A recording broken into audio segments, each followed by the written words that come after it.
Assalamualaikum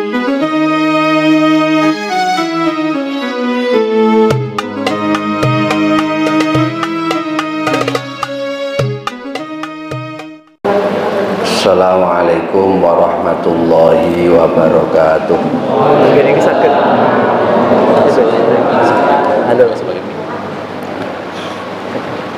Alhamdulillah, wassalatu wassalamu ala rasulillah, la nabiyya ba'dah. Allahumma sholli wa sallim wa barik ala sayyidina Muhammad wa ala ali sayyidina Muhammad.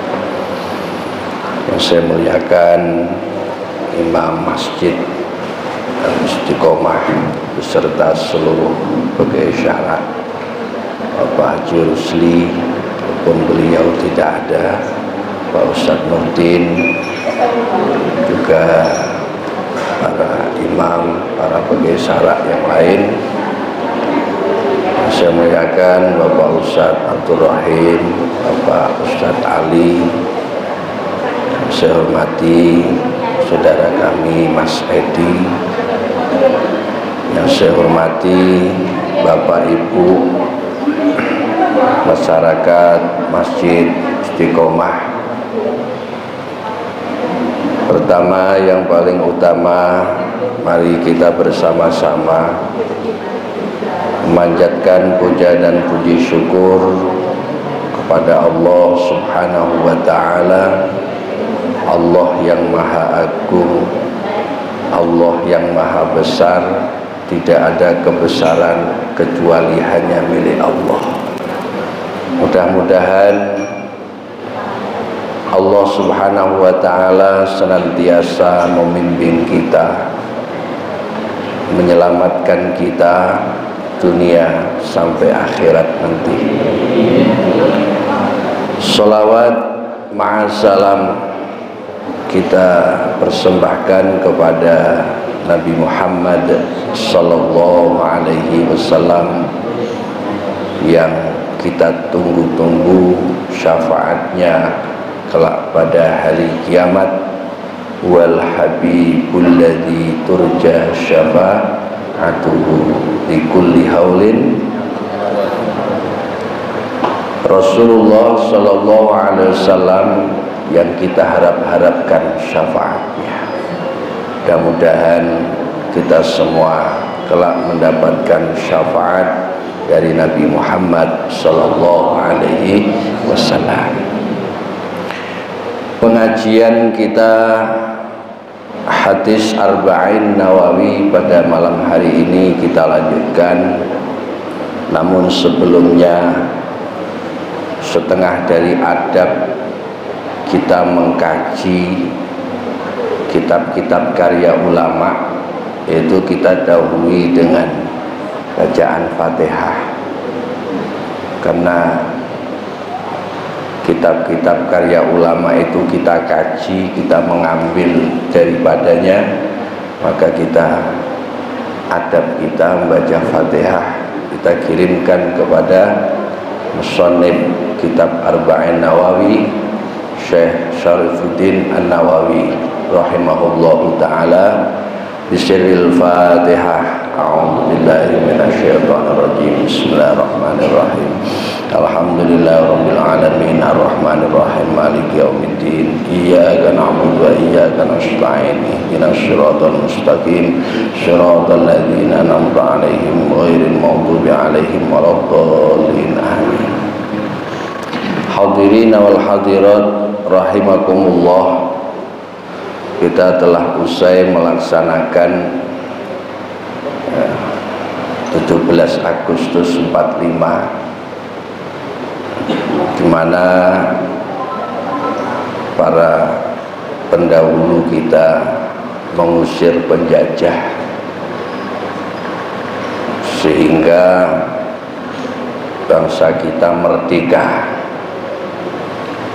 Kan tetapi kemerdekaan yang harus kita perjuangkan sekarang ini adalah mengusir kebodohan. Bagaimana cara mengusir kebodohan? Kita menuntut ilmu agar kita semua ini melaksanakan ibadah berdasarkan ilmu, tidak berdasarkan apa kata orang. Supaya kita bertauhid pada Allah juga berdasarkan ilmu, supaya kita tidak tersesat keimanan kita pada Allah Subhanahu wa ta'ala. Itulah cara mengusir kebodohan kita. Mudah-mudahan kita semuanya mendapatkan ilmu yang barokah, sebagaimana doa yang dibaca oleh baginda Nabi, Allahumma inni as'aluka ilman nafi'ah. Ya Allah, aku minta ilmu yang manfaat. Terkadang ada orang itu pintar, ilmunya banyak, tetapi tidak manfaat. Sedikit ilmu manfaat. Dari sisi mana? Orang yang berilmu itu bertambah takutnya pada Allah, bertambah taatnya pada Allah. Itulah ilmu yang manfaat. Walaupun ilmunya segudang langit, tetapi tidak punya adab, tidak punya akhlak, tidak takut pada Allah, maka ilmunya tidak manfaat. Itu justru akan membahayakan dirinya dan menyesatkan orang banyak. Mudah-mudahan ilmu kita yang sedikit ini bisa menuntun kita semuanya selamat dunia akhirat. Amin Allahumma amin. An Abi Ruqayyah Tamim ibn Aus Ad-Dari radhiyallahu anhu anna Nabiyya sallallahu alaihi wasallam qala ad-dinun nasihatu. Agama itu menjadi nasihat. Ad-din, ad-din itu artinya agama. Ada ad-din maknanya lain, maliki yaumiddin. Maliki yaumiddin, yang menguasai atau yang merajai hari pembalasan, yaitu hari kiamat. Ada ad-din artinya agama, ada ad-din artinya al-jaza, pembalasan. Hari pembalasan yaitu pada hari kiamat. Nah, kalau kita di dunia ini, hari-hari kita adalah ad-dunya mazra'atul akhirah. Dunia ini tempat bercocok tanam. Jadi kalau kita mau nanam banyak-banyak ini di dunia inilah, nanam sedekah. Mudah-mudahan yang bawa kue malam hari ini menjadi sedekah. As-sedaqatu tadfa'ul bala. Sedekah itu nolak bala. Orang-orang dulu itu kalau terjadi wabah, ya istilah kita COVID-19, itu justru orang-orang dulu itu adalah memperbanyak bersedekah. Harapannya supaya balanya ini diangkat oleh Allah. Ya, bukan malah di rumah terus nggak ada satupun yang sedekah, nanti malah balanya semakin banyak. Sedekah itu bisa menolak bala. Mudah-mudahan malam hari ini kita bercocok tanam ya, bercocok tanam sedekah, dan mudah diterima oleh Allah Subhanahu wa ta'ala. Amin Allahumma. Kalau mau bercocok tanam ini di sini, di dunia, bercocok tanam. Anak-anak kita, ya kita ajari pendidikan agama, supaya apa? Ke depan mereka bisa menjadi generasi-generasi Islam yang kuat, yang akan menghidupkan masjid-masjid, musola-musola dan lain sebagainya. Tapi kalau di akhirat nanti sudah tidak ada hari lagi bercocok tanam. Yang ada adalah hari pembalasan. Ya, hari pembalasan, hari di mana amal kita ditimbang oleh Allah Subhanahu wa ta'ala. Maka ada yang memberatkan timbangan amal kita. Apa itu? Yaitu ucapan subhanallah, subhanallah, alhamdulillah, Allahu akbar. Itu bisa memberatkan timbangan kita besok pada hari kiamat, gitu kan? Di dunia adalah tempat bercocok tanam, termasuk mau bercocok tanam. Punya anak ini yang di dunia namanya bercocok tanam. Ya, punya anak kan Ustadz ya. Nanti kalau di akhirat nggak sempat lagi punya anak. Mumpung masih di dunia, silakan bercocok tanam. Ya, bercocok tanam. Ini, Masya Allah. Agama menjadi nasihat. Ya, nasihat itu satu kalimat yang disampaikan yang tujuannya supaya yang diberi nasihat dan yang memberi nasihat itu menjadi baik. Maka saya sampaikan pada malam hari ini, saya ngaji ini saya memberi nasihat ke saya, memberi nasihat kepada pribadi saya. Ya, harapannya apa? Supaya saya ini dengan nasihat-nasihat ini bisa menjadi baik. Begitu juga Bapak Ibu. Jadi nasihat itu bisa menjadikan kita ini menjadi manusia yang baik. Itu nasihat. Di dalam memberi nasihat ada yang seperti Abu Bakar. Sahabat Abu Bakar ini orangnya lembut, mudah menangis. Ketika melihat kebesaran Allah, ketika melihat Rasulullah dalam keadaan sedih, sahabat Abu Bakar nangis. Lembut hatinya. Ada yang memberikan nasihat itu seperti sahabat Umar. Sayyidina Umar itu mendapatkan gelar Al-Faruq, sangat tegas membedakan antara yang hak dan yang batil. Sampai-sampai kalau Sayyidina Umar sedang berjalan, kebetulan ketemu sama setan, setannya langsung lari karena takut sama Sayyidina Umar. Entah kalau Umar muara bulian. Sayyidina Umar dengan ketegasannya itu pernah mendapatkan kabar bahwa Rasulullah Shallallahu Alaihi Wasallam wafat, sehingga Sayyidina Umar langsung mengangkat pedang. Siapa yang berani mengatakan Rasulullah itu wafat, maka akan aku bunuh, akan aku penggal lehernya. Saking tegasnya, seakan-akan Sayyidina Umar ini nggak mau ditinggalkan oleh Rasulullah.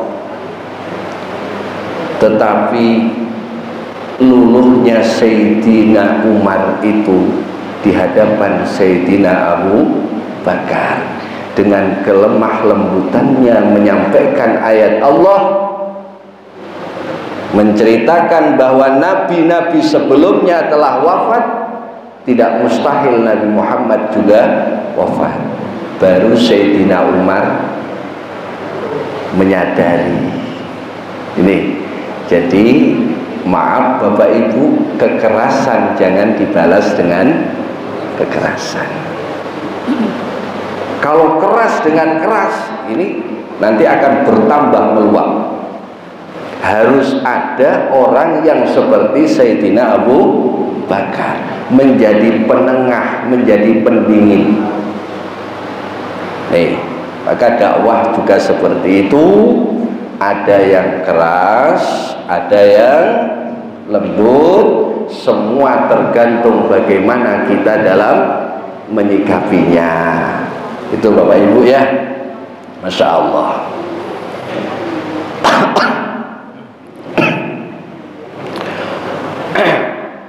Kulna liman, kulna kami berkata liman, kepada siapa? Qala lillahi. Jadi sahabat ini bertanya pada Rasulullah Sallallahu Alaihi Wasallam, kulna, kami ini berkata, liman, untuk siapa? Jadi sahabat ini sangat haus dengan ilmu, sehingga ketika tidak paham, sahabat-sahabat ini bertanya pada Rasulullah Sallallahu Alaihi Wasallam, was'alu ahla dzikri in kuntum la ta'lamun. Bertanyalah kepada orang yang ahli ilmu jika kalian semua tidak mengetahui. As-su'alu nisfuddin, bertanya itu separuh dari agama. Jadi kalau kita nggak paham, bertanya, sehingga nanti pertanyaan itu akan dijawab oleh para ulama-ulama kita. Ini menandakan akan hausnya ilmu. Bahkan Imam Ahmad bin Hanbal itu mengatakan, saya mendapatkan ilmu itu disebabkan dua. Pertama, saya selalu bertanya ketika saya tidak paham. Nanti kalau Bapak tidak paham, bertanya.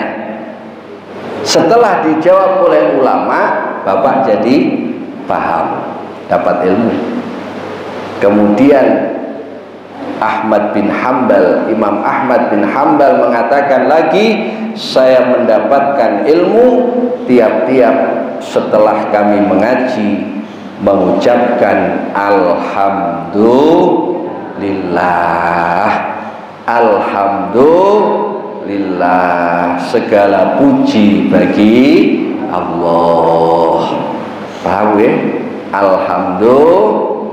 Nanti kalau bapak-bapak diomelin sama istri kita, ucapkan alhamdulillah.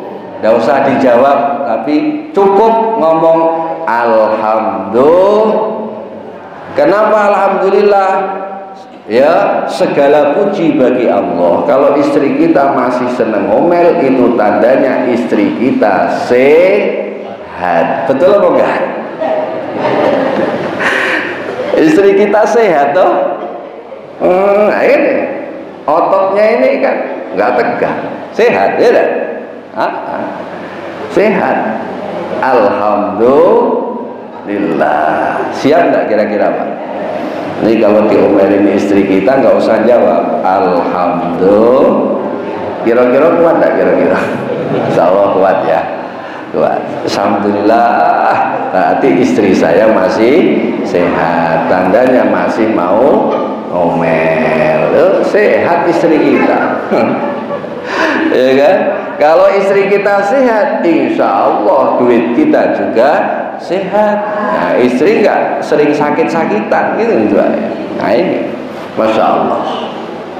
Jadi Imam Ahmad bin Hanbal mendapatkan ilmu disebabkan dua. Satu, rajin bertanya.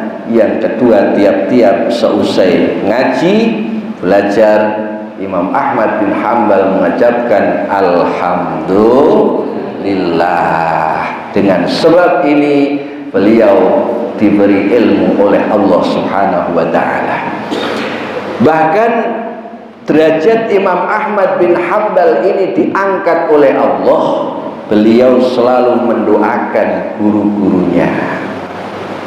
Tiap-tiap beliau sholat sunnah, di sujud terakhir beliau mendoakan gurunya Imam Syafi'i. Bapak Ibu, siapapun guru kita yang pernah memberikan ilmu agama pada kita ataupun ilmu-ilmu umum, sempatkan doakan guru-guru kita supaya apa? Diberi kesehatan, diberikan kelancaran, dijauhkan dari berbagai macam hal yang membahayakan. Ini maka saya selaku santri, maka insya Allah saya tiap-tiap habis sholat mendoakan guru-guru saya. Ini menjadi sababiah Allah memberikan kemanfaatan ilmunya, itu ya. Karena Bapak Ibu ada 3 orang tua. Pertama siapa? Orang tua yang melahirkan kita, itu orang tua. Yang kedua orang tua yang mengajari kita, disebut bapak guru. Ketiga mertua, orang tua yang menyebabkan kita dapat anaknya, itu mertua. Maka jangan sampai seneng sama anaknya tapi nggak seneng sama mertua. Ada apa enggak? Iya. Mertua itu juga bagian orang tua yang wajib dihormati. Maka kalau seorang yang tahu ilmu, orang tersebut soleh, pasti dia akan menghormati mertuanya. Ciri kalau melihat orang tua lelaki itu baik, lihat saja dia bagaimana dia dengan orang tuanya. Misal fulan ini ditengok bagaimana dia dengan orang tua kandungnya. Kalau dia kok baik, merawat dengan baik, menghormati dengan baik, insya Allah dengan mertuanya juga dia akan memuliakan. Jadi nanti kalau cari menantu, lihat dulu calon menantu kita ini sama orang tuanya bagaimana, baik atau enggak. Ini ketika dengan orang tuanya saja baik, insya Allah dengan mertuanya dia tetap menghormati dan memuliakan. Paham Pak ya?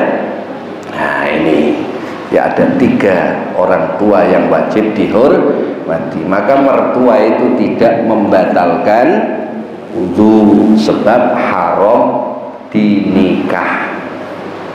Mertua wedok itu tidak membatalkan wudu, sebab haram menikahi mertua.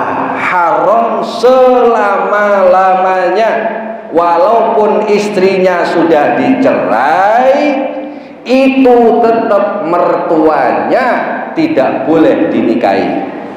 Haram mu'abbad, haram selama-lamanya, walaupun istrinya sudah dicerai, itu tetap mertua. Tidak membatalkan wudu. Saudara kandung tidak membatalkan wudu. Kalau istri, dalam madhab kita Syafi'i, membatalkan wudu. Menyentuh perempuan yang bukan muhrim, ya, itu membatalkan wudu dalam madhab Syafi'i. Ya, misalkan saya sudah wudu menyentuh perempuan lain ataupun menyentuh istri saya, itu juga membatalkan wudu. Kenapa istri saya membatalkan wudu? Sebab istri itu halal dinikah. Ada pendapat bahwasanya menyentuh perempuan lain itu tidak membatalkan wudu. Itu pendapat Imam Malik, apabila menyentuhnya biwairi syahwatin, tanpa dengan syahwat. Lah kalau menyentuhnya dengan syahwat, batal. Nah, sekarang kembalikan saja, kalau pengikut mazhab Imam Malik, menyentuhnya kalau tidak dengan syahwat membatalkan, tapi kalau dengan syahwat membatalkan. Itu. Tapi kalau yang disentuh itu masih muda, insya Allah ya disahwatin ya. Jadi kalau yang sudah tua, makanya dalam rumah tangga itu Mohon maaf ya, dalam rumah tangga itu ada cinta dan rahmah, mawaddah wa rahmah. Mawaddah ini identik apa? Identik dengan apa? Hal-hal yang temporer, yang singkat. Kalau masih pengantin baru, masih muda-muda, itu masih cinta lah. Tapi kalau sudah tua, itu warahmah. Nah, kenapa? Kasih sayang. Kalau sudah cinta, itu sudah jauh kayaknya. Karena senyumnya saja sudah gak indah. Betul gak kira-kira? Coba nenek-nenek yang tua itu, kalau senyum di hadapan kita itu nampak indah gak? Nampak indah gak? Enggak kan? Yang ada senyum kasih sayang. Maka orang yang sudah tua sesungguhnya adalah orang yang sudah mendekati rahmat Allah. Makanya kalau kita melihat orang tua ngomong sengomong-ngomongnya enak didengar, betul nggak kira-kira? Orang ini kalau sudah tua ngomong sengomong-ngomongnya enak didengar. Kenapa? Orang yang sudah tua itu dekat dengan rahmat Allah. Bukan hanya rahmat Allah, sudah dekat dengan kematian. Paham nggak ya? Cirinya adalah Allah tumbuhkan uban. Ini supaya menjadi pengingat bahwa diriku sudah tua. Kira-kira yang ubanan malam hari ini ada nggak kira-kira? Ada. Ya. Lah uban itu juga sebagian tanda cahaya yang Allah berikan.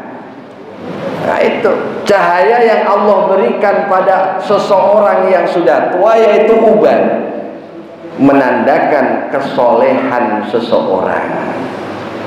Nih, maka yang sudah beruban biarkan, jangan ikut ngetren gaya anak muda semir hitam. Oh, tujuannya apa? Menipu orang, nggak boleh. Supaya orang menganggap masih muda, sehingga yang sudah ubanan disemir. Oh, nggak boleh, itu namanya niatnya nipu orang. Ya biarkanlah yang sudah beruban. Beda dalam konteks peperangan. Dalam konteks peperangan ini pakai semir hitam itu dianjurkan, tujuannya mengkelabui musuh, supaya musuh itu nanti melihat itu menjadi gemetar. Ternyata lawannya adalah orang yang masih muda. Lah kita ini tidak dalam kondisi perang. Indonesia ini dalam kondisi aman-aman saja. Jadi yang sudah tua jangan disemir hitam, biarkan saja menjadi pengingat kita. Betul nggak kira-kira? Nah ini semir hitam, tujuannya ngapusin orang, nggak boleh.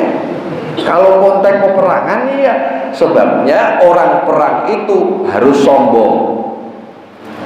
Ya kalau perang jujur, monggo, saya sudah datang. Orang perang itu harus sombong, saya yang paling hebat, Allahu Akbar, maju. Betul nggak kira-kira? Iya. Tawadhu itu ada tempatnya, Pak. Kalau tawadhu itu sesama orang mukmin, tawadhu merendahkan diri. Kalau sama musuh kok tawadhu, hancur kita. Itulah. Maka mudah-mudahan kita doakan para pahlawan kita yang memperjuangkan Indonesia ini, Masya Allah.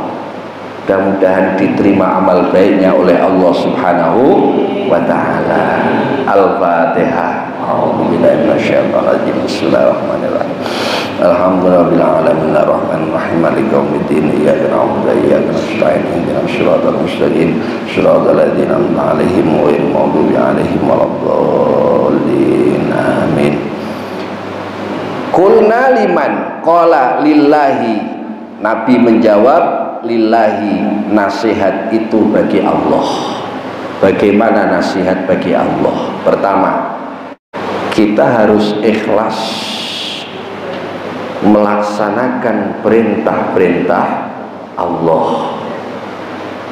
Artinya ketika kita menjalankan perintah Allah ini, tujuannya adalah mencari ridho Allah, bukan mencari jumlah netizen yang banyak. Maka maaf, hidup ini jangan ngikut apa kata netizen. Betul nggak? Kalau ikut apa kata netizen, ke masjid salah, nggak ke masjid salah. Ke masjid dikato ria, nggak ke masjid dikato malas. Iya nggak kira-kira? Itu rajin ke masjid itu ria itu.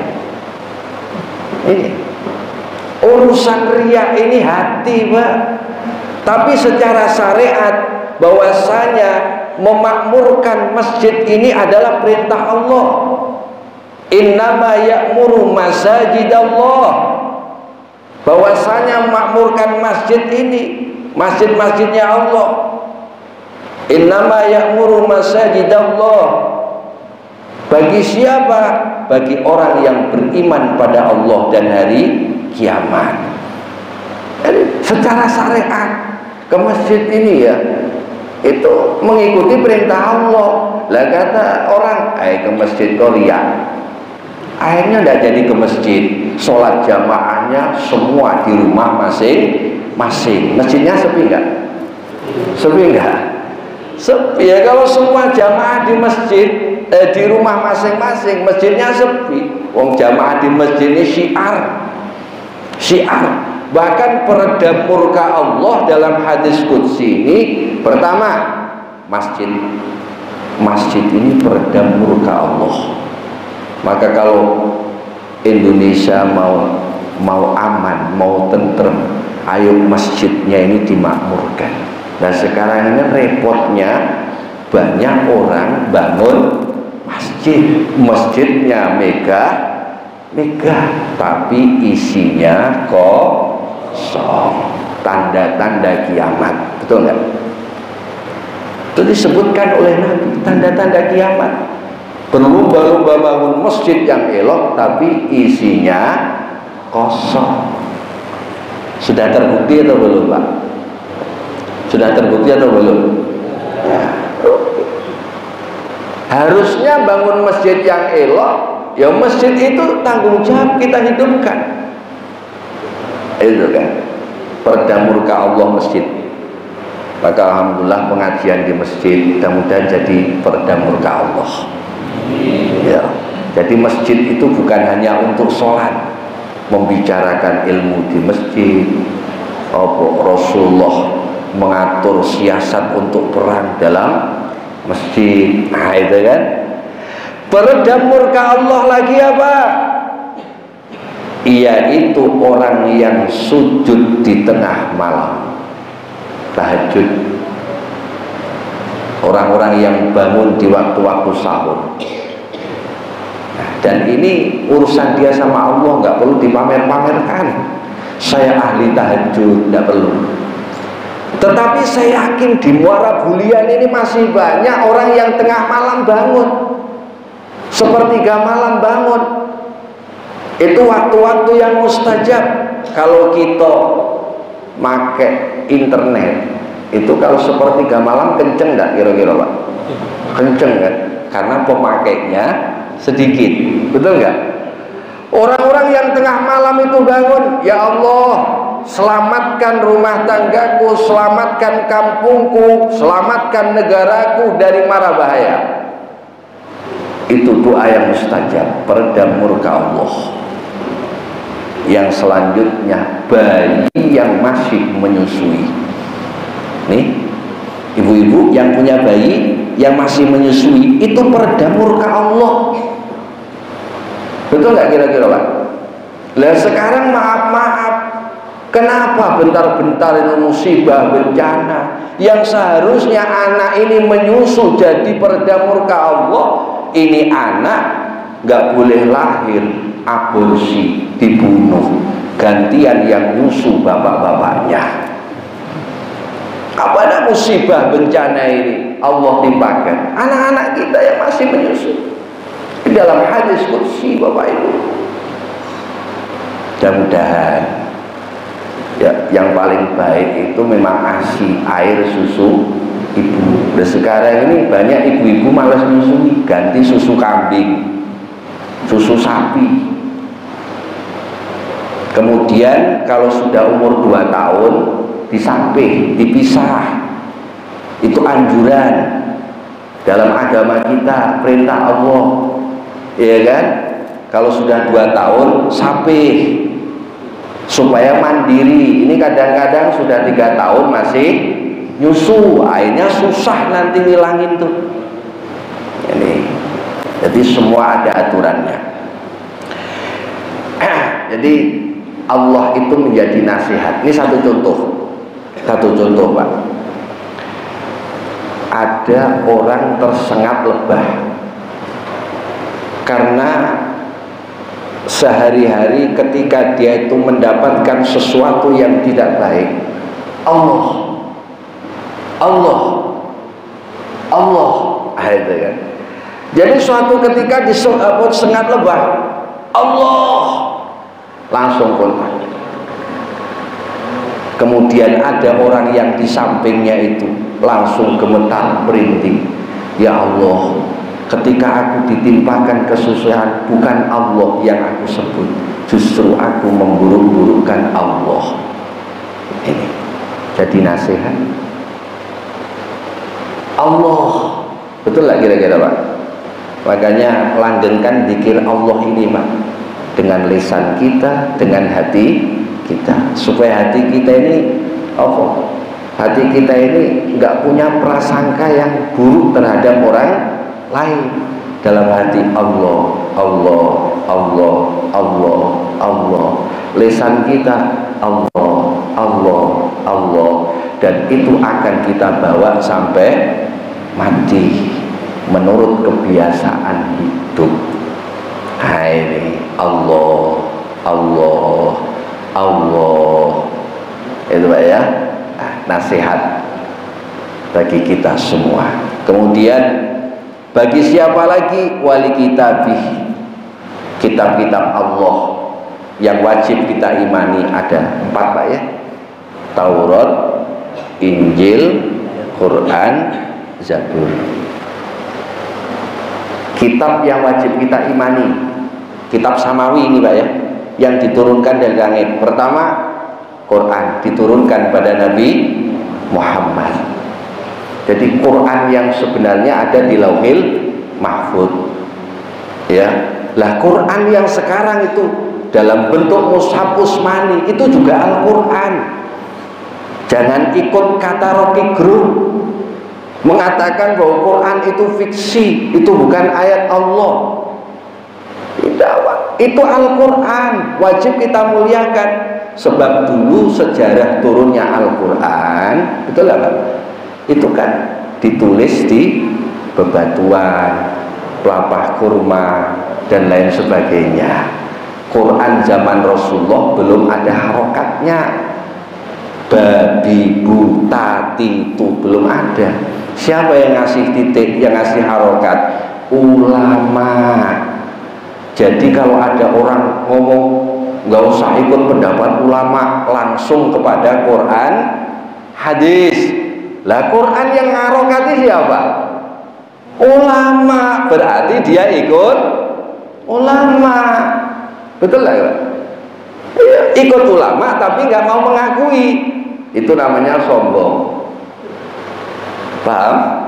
Ada orang nggak usah ikut pendapat ulama. Ulama itu kan manusia. Ingat, betul ulama itu sama dengan kita. Tetapi mereka diberi kelebihan oleh Allah, diberi kecerdasan oleh Allah, mampu menggali hukum-hukum Islam sampai ke akar-akarnya. Seperti siapa? Imam Syafi'i, Imam Malik, imam-imam yang lain, mereka mampu menyusun kitab. Ya, dasar mereka adalah Quran, hadis. Maka kalau orang mengatakan kembali ke Quran, gak usah ikut pendapat ulama, ulama itu sama dengan kita, berarti itu orang sombong. Lah dia baca Quran itu, haram yang ngasih harokat siapa? Ulama. Yang ngasih titik siapa? Ulama. Lah dia ngaji itu dengan siapa? Guru kampung. Guru kampung ulama enggak? Ulama. Tapi dia enggak mau mengakuinya, itu orang sombong. Apa ya? Ini mohon maaf rada keras sedikit, tapi enggak apa-apa ya. Perlu saya sampaikan. Ya, ini Quran. Maka Quran itu menjadi nasihat bagi kita. Maka kita ingat, ya sekarang kan banyak masjid-masjid yang menghidupkan Al-Quran menjelang sholat maghrib, nyetel kaset Al-Quran, sehingga yang di rumah itu bisa mendengarkan, dan hatinya bisa menjadi gemetar. Nasihat enggak? Nasihat. Ayo ya, Quran kita baca. Ya, jangan sampai di rumah kita ada Quran tapi jarang kita baca. Bacanya cuman ketika ada orang mau meninggal baru baca Quran. Ya, apa yang dibaca? Surah Yasin. Kalau ada orang mau meninggal, bacakan surah Yasin, itu menyebabkan keluarnya roh. Jadi kalau ada orang meninggal, bacain surah Yasin. Kemudian kok rohnya belum keluar, bacakan surah Ar-Ra'd. Tapi pelan-pelan saja, jangan dinyaringkan. Karena kalau dinyaringkan sakit rohnya, Pak. Pelan-pelan saja bacain surah Ar-Ra'd.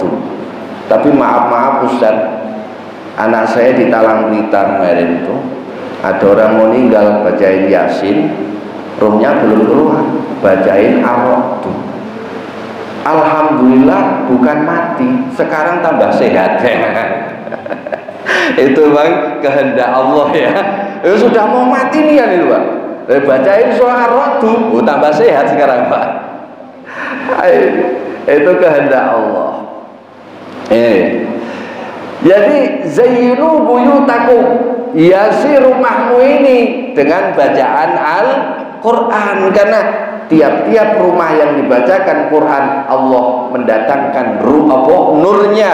Nur itu masuk di dalam rumah tangga kita, sehingga rumah tangga kita menjadi berkah, dijauhkan dari hal-hal yang membahayakan. Maka nggak ada itu rumah angker kalau penduduknya insya Allah ahli ibadah. Betul nggak? Rumahnya sering dibacain Al-Quran, insya Allah rumahnya itu nggak angker. Rumahnya itu insya Allah akan dipenuhi cahaya, dipenuhi nur dari Allah Subhanahu wa ta'ala. Baca Al-Quran. Al-Quran yang kita baca ini terdiri dari 30 juz. 30 juz. Masya Allah. Nih, kemudian kita wajib membela Al-Quran dari tangan-tangan orang yang ingin merubah Al-Quran. Nah ini, maka pentingnya kita punya Quran. Nanti kalau ada orang-orang yang ingin merubah Al-Quran, kita menjadi paham.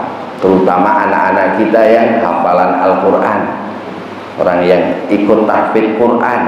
Hafidz bagi laki-laki, kalau perempuan hafidhah, ikut ngapalin Al-Quran. Nah ini dari tangan-tangan mereka, insya Allah Al-Quran terjaga ila yaumil kiamah. Maka sekarang ini kan banyak berdiri rumah-rumah tahfidz, betul ya?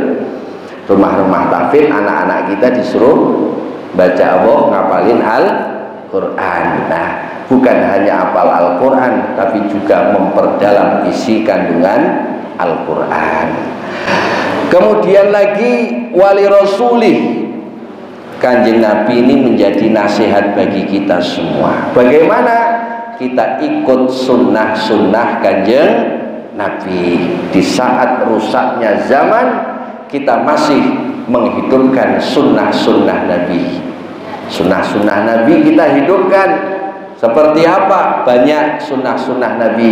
Kita pelajari hadis-hadis Rasulullah Sallallahu Alaihi Wasallam. Sunnah-sunnah Nabi itu sangatlah banyak.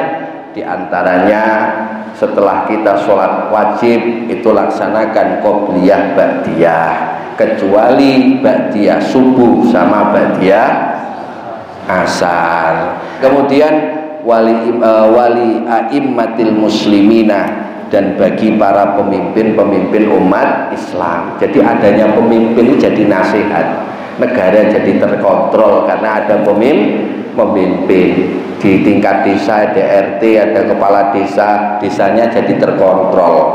Ini juga karena ada pemimpin. Maka pemimpin usahakan umat Islam, karena kita mayoritas umat Islam, diusahakan itu ya, diusahakan. Nah, ini mereka semua jadi nasihat bagi kita. Makanya dulu ketika sahabat Abu Bakar itu dilantik menjadi khalifah, apa yang terucap dari sang beliau, inna lillahi wa inna ilaihi raji'un. Lah kalau sekarang alhamdulillah, inna lillahi wa inna ilaihi raji'un.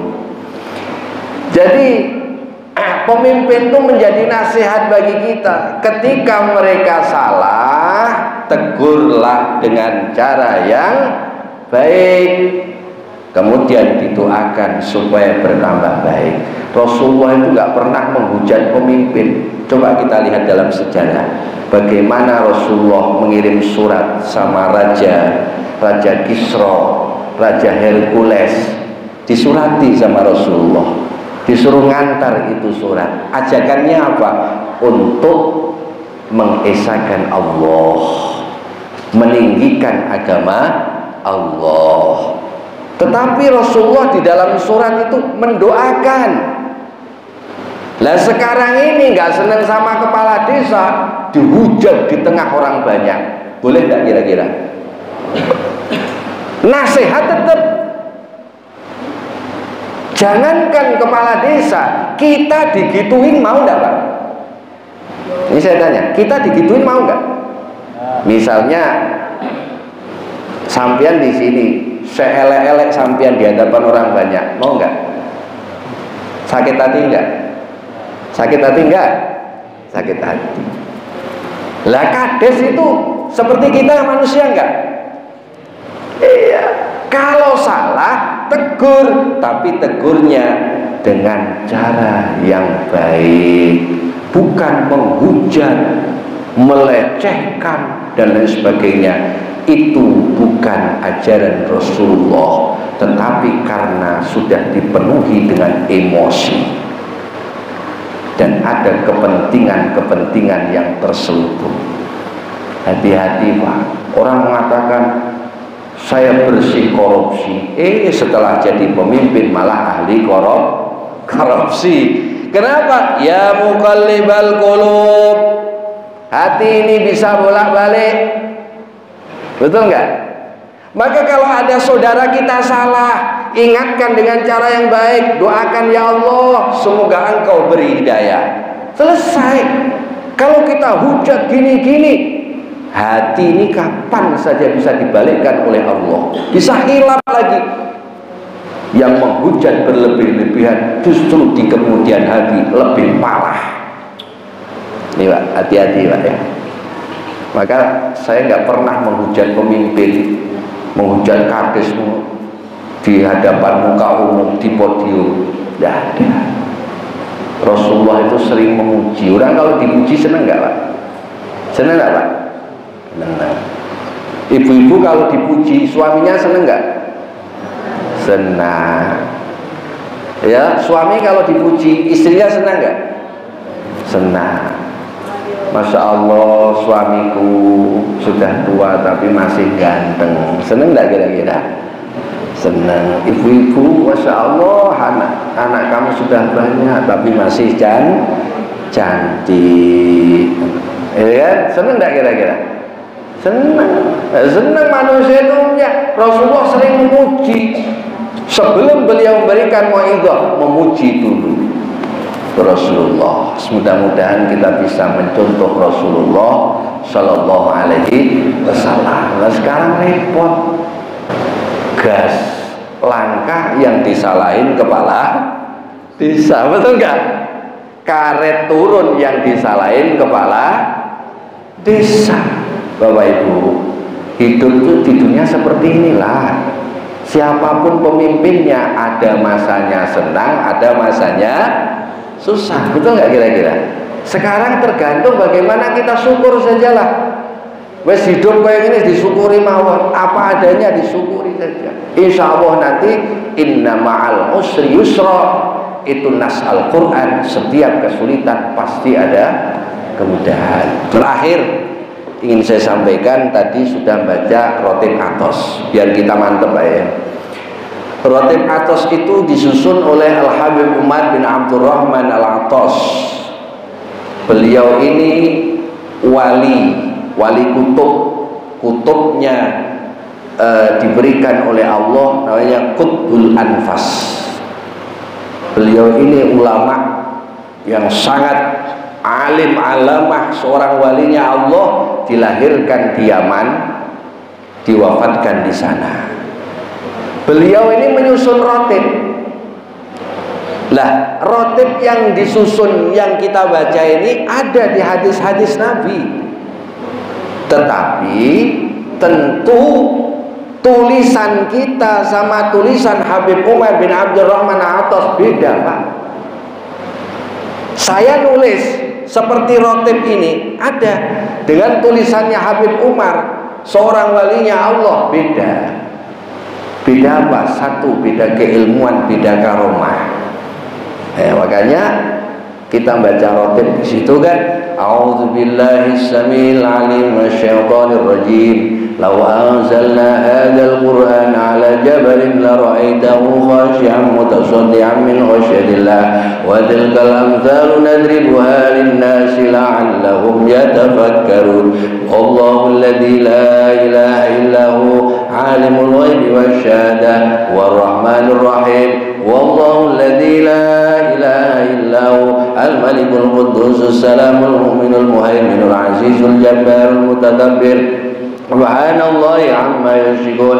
Wallahul khaliqul bari'ul musawwir lahul asmaul husna yusabbihu ma bis samawati wal ardi wa huwal azizul hakim. Jadi ada yang mengijazahi. Jadi kalau membaca ayat itu tangan kita letakkan di ubun-ubun kita. Karena ubun-ubun ini adalah pusat di mana masuknya makhluk-makhluk gaib. Makanya kalau orang kesurupan itu masuknya dari mana? Ubun-ubun. Orang-orang tua zaman bengen itu kalau ngobatin itu ubun-ubunnya ditiup. Baca. Ada orang kesurupan, bacain itu ayat, tempelkan tangannya. Ya, law anzalna hadzal Qur'ana 'ala jabalin la ra'aitahu panas. Lah ketika kita bacain law anzalna hadzal Qur'an, jinnya ikut. Law anzalna hadzal Qur'ana 'ala jabalin, itu berarti jinnya lebih hafal. Biasanya jin itu susah diobatin ketika yang ngobatin itu lebih alim dari jinnya, itu susah keluar. Tapi kalau jin-jin goblok itu mudah keluar. Tapi itu harus ngobatin orang yang lebih alim keilmuannya, cepat keluar dia. Panas. Jadi ya, lau anzalna hadzal Qur'an, ya kan? A'udzu billahi samil alim minasyaitonir rajim. A'udzu bikalimatillahi tammati min syarri ma khalaq. Aku berlindung dari keburukan makhluk. Kalau itu dibaca, insya Allah makhluk-makhluk, entah itu manusia ataupun binatang-binatang yang ingin berbuat buruk pada kita, insya Allah diselamatkan oleh Allah. Manusia-manusia yang dengki, betul enggak? Maka setiap orang diberi kenikmatan oleh Allah, di belakangnya pasti ada orang yang hasud. Nah, orang-orang yang hasud ini insya Allah kalau kita baca rotib, mereka tidak akan mampu menghasut kita. Maka munculnya penyakit N. Penyakit N itu susah diobati. Ribuan dokter ngobatin nggak sembuh. N itu muncul satu dari pandangan mata. Orang-orang kalau hasud kan, lihat saja sorotan matanya. hasud. Nampak orang hasud, betul nggak? Orang itu kalau nggak senang sama kita, hasud sama kita, pandangannya saja bisa dilihat. Pokoknya bersengut, hasud. Itu kalau kita nggak kuat, nggak punya pegangan dzikir, entah itu rotib atau dzikir yang lain, dikhawatirkan nanti terkena penyakit N. Penyakit N ini ya susah obatannya, Pak. Bertahun-tahun baru sembuh. Maka supaya N ini sembuh melalui zikrullah. Orang-orang yang zikrullah, zikir pada Allah, insya Allah nggak akan terkena penyakit N. Yang kedua, anak juga bisa terjangkit penyakit N ketika anak. Makanya kalau kita punya anak itu jangan sering dibangga-banggakan di hadapan orang. Nanti ketika orang itu nggak senang sama anak kita, hasud sama anak kita, itu nanti membahayakan untuk anak kita yang terkena penyakit. Akhirnya sakit-sakitan, terus sudah diobatin sama dokter nggak sembuh. Makanya cepet-cepet dibawa ke tempat para alim ulama supaya disuwuk, supaya diminumin air doa yang seperti itu penyakit ya. Nah itu a'udzu bikalimatillahi tammah min syarri ma khalaq ya. Bismillahilladzi la yadurru ma'asmihi syai'un fil ardi wala fis sama' wa huwas samiul alim. Siapa yang membaca doa itu Allah jauhkan dari mara bahaya. Termasuk apa? Pokoknya mara bahaya apapun, termasuk adung. Maka kadang-kadang ada daerah itu banyak adung. Bapak Ibu jangan langsung diminum dulu. Masukkan telunjuk kita ke dalam air itu, bacain bismillahilladzi la yadurru 3 kali. Kalau ada adumnya insya Allah dihilangkan oleh Allah. Nah, ini kan terakhir, ya Allah biha ya Allah biha ya Allah bi husnil khotimah. Sampai Habib Umar bin Abdurrahman Al-Attas mengatakan, siapa yang membaca rotibku maka aku mintakan sama Allah matinya husnul khotimah. Makanya zikir rotib ini silakan dibaca itu ba'dal maghrib sama ba'da subuh, karena anjurannya demikian. Gus, kalau saya baca zuhur gimana? Bagus, tapi nggak dianjurkan. Kalau nggak dianjurkan, tentu berbeda dosisnya dan ijabahnya. Itu dibaca ba'dal maghrib, kemudian ba'da subuh. Dijelaskan di dalam syarahnya Rotib Atos, yaitu kitab Al-Qirtos. Di situ dijelaskan siapa yang baca rotib ba'dal maghrib, malamnya meninggal, matinya husnul khotimah. Siapa yang baca ba'da subuh, siangnya meninggal, meninggalnya husnul khotimah. Itu beliau Al-Habib Umar bin Abdurrahman Al-Attas. Makanya alhamdulillah Rotib Atos ini sudah saya kembangkan di Provinsi Jambi, Pak, di mana-mana, di Kabupaten Tanjung Jabung Barat, Tanjung Jabung Timur, di Muara Jambi, semua sudah saya buka majelis. Ya, saya datangi kadang 5 bulan sekali saya datang. Di sana saya serahkan kepada ulama di sana. Ada yang baca wirid, ada yang baca ngaji. Mudah-mudahan istiqomah, Pak, ya, dibaca ya. Insya Allah, Pak. Insya Allah ala bidzikrillahi tatmainnul qulub. Dengan banyak zikrullah hati kita menjadi tenang, jiwa kita menjadi tenang. Insya Allah mudah-mudahan mati kita husnul khotimah. Amin Allahumma amin. Ini saja yang bisa saya sampaikan, kurang lebihnya mohon untuk dimaafkan. Kemarin Bang Edi ngubungin saya, saat itu saya sedang di Pulau Jawa. Alhamdulillah saya bilang sama beliau, malam Sabtu sudah ada di Jambi belum, Gus? Insya Allah. Alhamdulillah saya Kamis pagi itu sudah sampai. Alhamdulillah malam hari ini bisa ngaji bareng-bareng sama Bapak Ibu semuanya. Terima kasih kepada Pak Imam, dan sebagai syarat Masjid Istiqomah ini, seluruh masyarakat di sini, mudah-mudahan masjid kita ini menjadi saksi nanti di hadapan Allah Subhanahu wa ta'ala. Semoga kita mendapatkan ilmu yang manfaat, ilmu yang barokah, mendapatkan rezeki yang berkah, rezeki yang lancar. Mudah-mudahan anak-anak kita menjadi orang-orang yang baik, orang-orang yang sukses dunia akhirat, anak-anak yang soleh dan solehah. Sebab Allah berfirman dalam Al-Quran, Rabbana hablana min azwajina wa dhurriyyatina qurrata a'yun waj'alna lil muttaqina imama Rabbi ij'alni muqimas sholati wa min dhurriyyati Rabbana wa taqabbal du'a. Itu doa Nabi Ibrahim mendoakan anak turunnya semua, sampai kita ini didoakan Nabi Ibrahim, Rabbi ij'alni muqimas sholati. Nah ini kan, ini sangat baik untuk kita baca, kita panjatkan pada Allah supaya anak-anak kita ahli sholat. Mudah-mudahan, amin Allahumma amin.